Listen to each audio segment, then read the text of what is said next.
So this week in the Sacred Gathering, we're going to be looking at another of the traditional readings for Lent out of the book of Isaiah. Now, sometimes when I'm looking at these traditional readings, I have a little trouble kind of figuring out, okay, what are they going for here? Why this connection? Why this time of year? That sort of thing. But this one is not one of those. This one seems pretty obvious even to me. And I think the key for why this kind of section out of late Isaiah chapter 55 might make sense for us to be looking at during Lent, comes right at the beginning in the second verse. It says, "Why should you weigh out silver for what is not bread, and your substance for what does not sate or satisfy?" And I think that's kind of the key question for a lot of Lent anyway, right?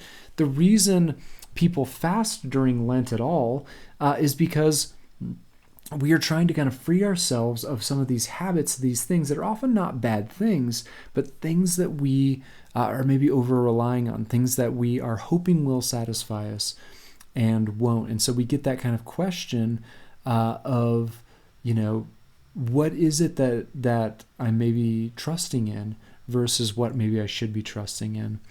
So the context on this chapter out of Isaiah, I think, is important for understanding what's really going on with this kind of familiar passage for many people. And so Isaiah has the thankless job, as just when he was born, of warning God's people of this kind of coming disaster, right? They have abandoned God, they have abandoned God's ways, they have abandoned justice, and instead are relying on themselves, their own military and political prowess, and they're kind of poking the bear of these much bigger, more dangerous kind of empires at the time. And Isaiah gets the job of warning them, like, look, you need to trust God in his ways. You need to treat people the way he wants them to, or God will leave you to your own devices. And I promise you, it's not going to be enough. So early in Isaiah, that's the message, is this warning. Now we're late in Isaiah, and there's some dispute among scholars whether this is Isaiah kind of prophetically giving a message to the next generation, or even maybe two generations from his own, or if this is kind of a later disciple, if this is someone kind of continuing to prophesy in the Spirit.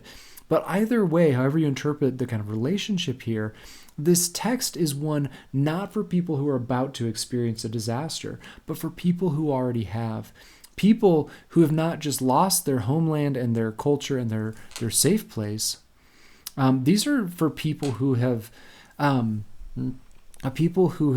lost everything, and if anything, they're probably getting a little complacent. They may not recognize that, it's not great where we are, but at least it's familiar, right?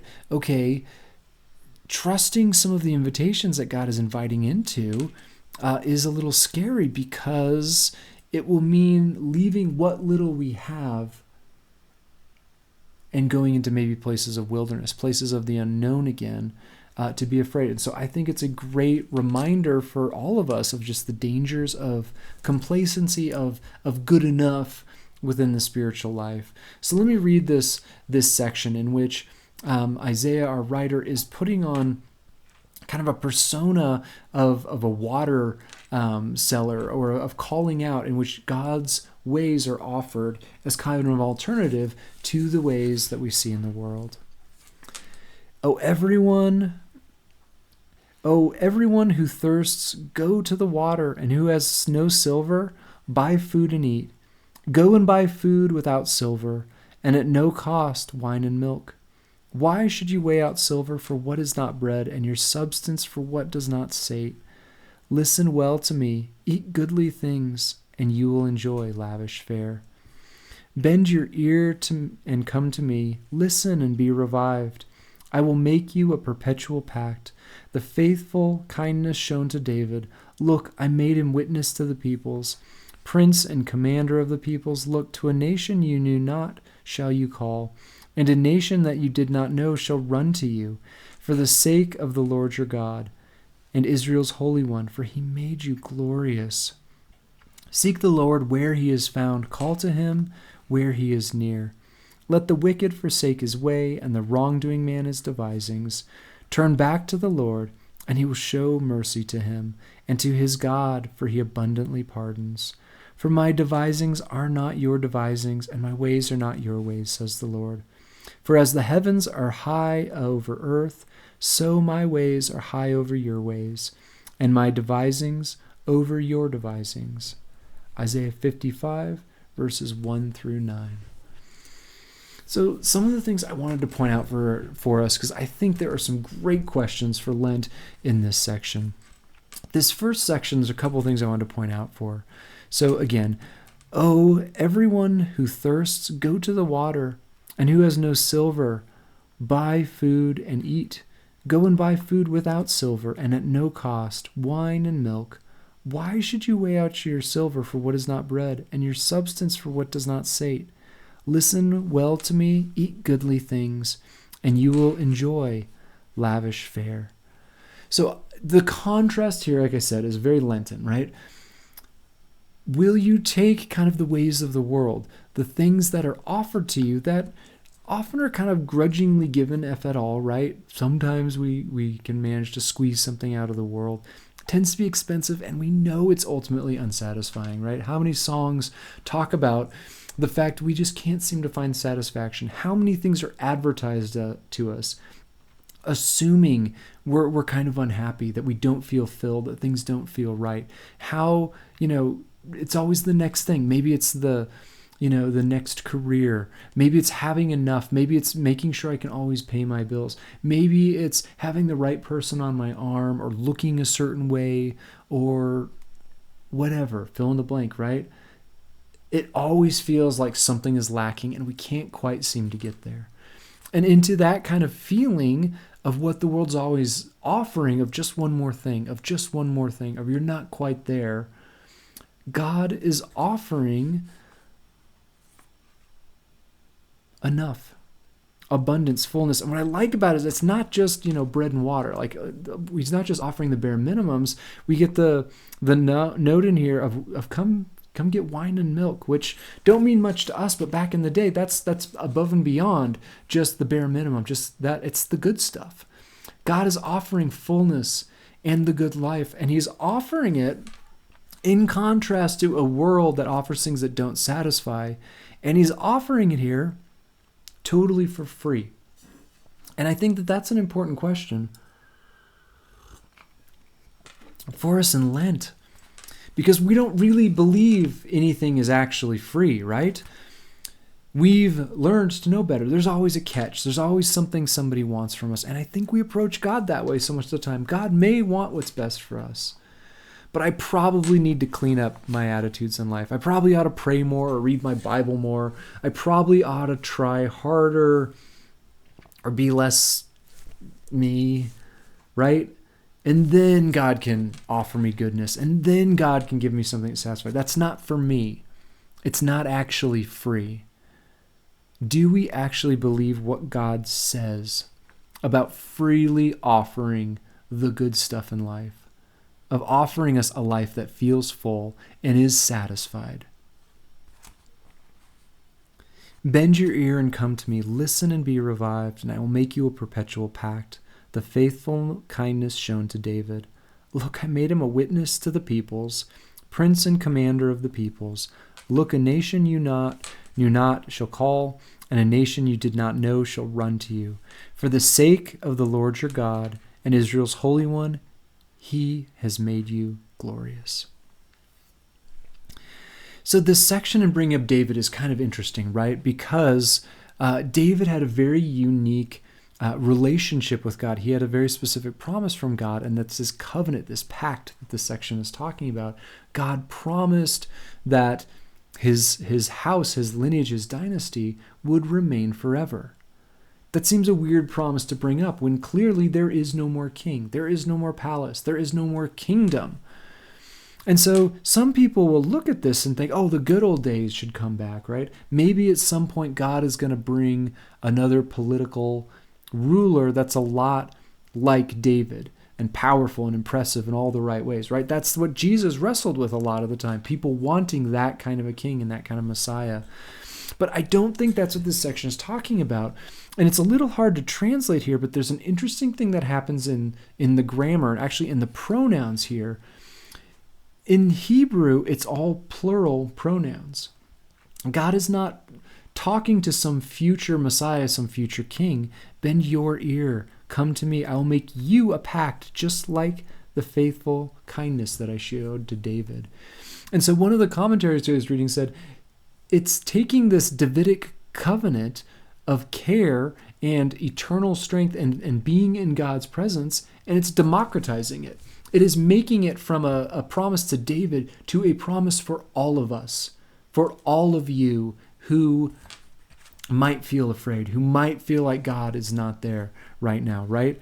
It's a very unique promise. And where people are now at the fringes, their homeland is gone, they are captured in an empire, is saying, no, it's going to be the other way around. You're not going to be the one who's away from home. People from far away are going to be coming to you because I've made you glorious. I've restored you at home. I've made things right the way you want to be. And so we get back to the invitation in verse 6. Seek the Lord where he is found. Call to him where he is near. And I think one of the things I like about this verse is it's doing not the way we're used to hearing. It's a very popular verse for putting on walls and things, right? Seek the Lord while he can still be found is how I hear it translated a lot of the time. But it's actually a spatial word. It's saying not before you run out of time, but where exactly is God? God is near. That's the shocking thing. Again, if it's shocking that they will be a destination and other people will want to come see them someday, it's even more shocking that God, whose temple was burned down and is somewhere else out there, is with them in a foreign land while they are oppressed and captured and slaves, more or less. God is with them, says, come and find me because I'm near. And then we get this verse that sometimes gets used on conversion generally. Let the wicked forsake his way, the wrongdoing man his devisings. Turn back to the Lord, and he will show mercy to him, and to his God, for he abundantly pardons. Now, I think that is true if we want to talk about God is always willing to pardon and when we turn away. But I think based on the context, it's not just generally wickedness, generally things that are wrong, but it's that complacency. It's that being okay with, things aren't great, but they could get a lot worse if I trust God and follow God. At least I know what this is and I've got it and it's here with me, right? It's the fear of stepping into the unknown and in trust. And it's the invitation again is, okay, I think that's a mistake, but I'll forgive you. I can invite you into something more. And then this classic verse about ways and devisings. I like that translation here. For my devisings are not your devisings, and your ways are not my ways, says the Lord. For as the heavens are high over earth, so my ways are high over your ways, and my devisings over your devisings.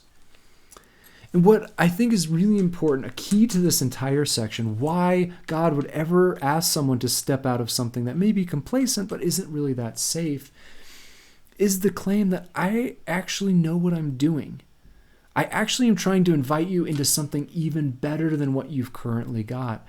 And I think lurking behind many of our understandings of who God is almost this like idealistic thing. Like, God means well. He wants to tell us, love your enemies, and blessed are the meek. And I probably should spend more time around people, who frighten me a little, who maybe don't think the way I do, right? Those are all great and beautiful ideas.